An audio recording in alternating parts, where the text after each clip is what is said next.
RMC Bonjour. Ça vous concerne. Vous avez l'heure, s'il vous plaît. 4h51, soyez les bienvenus. Comme tous les matins, ça vous concerne, à 7h06, 5h-10. Oui, là, ça va tous nous concerner ce week-end. Un énième passage à l'heure d'hiver, Loïc Rivière, c'est dans la nuit de samedi à dimanche.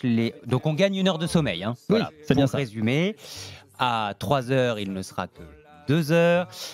Les députés européens avaient pourtant promis qu'on arrêterait avec tout ça, qu'on allait voter la suppression de ce changement d'heure. C'était déjà il y a 2 ans. Oui, ça aurait dû être le dernier passage changement d'heure à l'heure d'hiver. Cette révolution annoncée a déjà été repoussée. Alors elle mettrait fin à un système instauré il y a 45 ans. À l'époque, les économies d'énergie justifiaient ce changement d'heure incessant. Ce n'est plus vraiment le cas aujourd'hui. Alors seulement après les confinements, cette réforme a finalement été repoussée d'au moins une année. Et les négociations, surtout, ne sont toujours pas terminées. Chaque pays peut choisir de rester à l'heure d'hiver ou à l'heure d'été. Mais il faut quand même s'harmoniser. On a la même heure pour l'instant, sur le même fuseau horaire en France, par exemple, en Espagne ou en Pologne. Et il vaudrait mieux éviter de se décaler.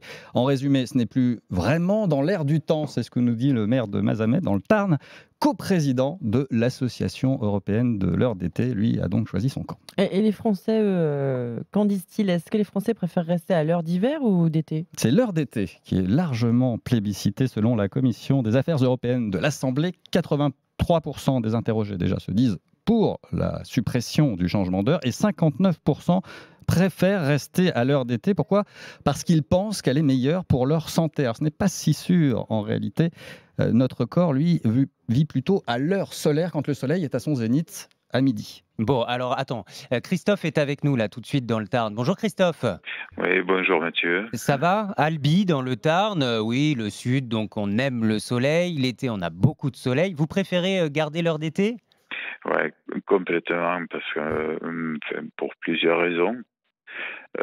Déjà, en été, on a le soleil déjà sur les coups de 6 heures du matin, il fait jour, quoi.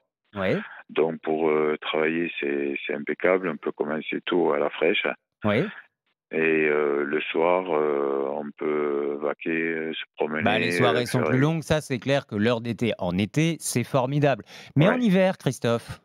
L'hiver, c'est mieux aussi, dans le sens où, justement, à choisir, à avoir de la luminosité plus longtemps, je préfère l'avoir plus longtemps le matin, enfin plutôt le matin, oui. Disons, où on voit quand même bien mieux, parce que il faut pas oublier qu'il y a le soleil rasant. Oui. Et c'est hyper dangereux. Oui, pour la visibilité, quand on est sur la route, notamment les cyclistes, d'ailleurs, Christophe. Loïc, c'est vrai ou pas ce que dit Christophe ? Alors, ce qui est certain, c'est que travailler dans l'obscurité est une très mauvaise idée. Ça, c'est ce que nous disent de très nombreuses études. Alors après, tout dépend si vous êtes lève-tôt ou lève-tard. Ça dépend de votre organisation. Si on reste à l'heure d'été, au cœur de l'hiver, le soleil va se coucher avant 16h. Alors à Paris, par exemple, 15h58. À Strasbourg, 15h35. C'est terminé. Extinction des feux pour le coup. Donc, la nuit à 15h30, mais on dirait la Finlande, quoi. C'est vrai que ce sera mieux le matin, quand on va se réveiller, là, pas de souci. En revanche, quand il s'agira de rentrer, on va retrouver les mêmes problèmes en termes d'accidentologie, notamment. En fait, l'heure d'été a surtout un intérêt, si on regarde les économies d'énergie. On peut encore en faire un peu avec ce système qui nous décale de 2 heures tout de même avec l'heure solaire. Bon, en attendant qu'on se décide, au niveau européen, il va encore falloir s'habituer à ce changement d'heure. On sait que c'est difficile. Quelques petits conseils ? D'abord, évitez le stress tout au long de ce week-end pour calmer votre horloge interne qui va se rebeller forcément. Le mieux est de s'acclimater dès maintenant, surtout quand vous avez des enfants. Vous allez voir que le réveil va se décaler lui aussi.